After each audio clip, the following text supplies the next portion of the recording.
Si LeBron James ay set sa new NBA milestone na pinatibay ang kanyang legacy sa pinakamaraming laro na umiscore ng 10 or more points in league history.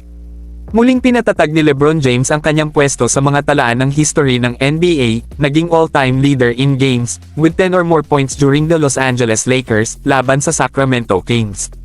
Ang remarkable milestone na ito ay reflects his unmatched consistency and durability over 2 decades in the league. Sa 1,510 games na scoring in double digits, nalampasan ni LeBron ang dating record holder na si Kareem Abdul-Jabbar, na nakamit ang tagumpay na ito sa 1,509 games during sa kanyang legendary career.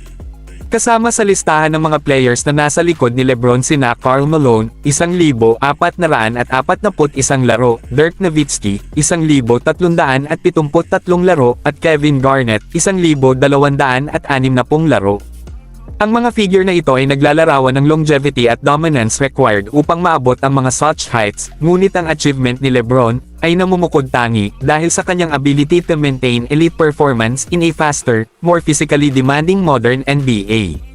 Ang milestone na ito ay isa lamang sa maraming record na naipon ni LeBron. Ang kanyang streak of consecutive double-digit scoring games, na kasalukuyang nasa 1,246 at nagpapatuloy mula noong 2007, ay isang patunay ng kanyang consistency. Ang streak ay nakakita sa kanya na umiscore ng hindi bababa sa 10 puntos sa bawat regular na season game sa loob ng halos 17 taon, setting a standard of reliability that few in any sport can match. Earlier in the previous game, laban sa Kings, si LeBron ay nagdagdag ng isa pang parangal sa pamamagitan ng pagiging all-time leader ng NBA sa ilang minutong paglalaro, na nalampasan muli si Kareem Abdul-Jabbar.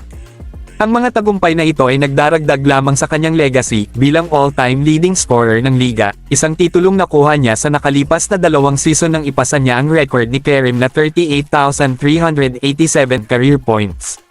Si LeBron ay mayroon na ngayong mahigit 41,000 points, extending his lead atop the scoring charts.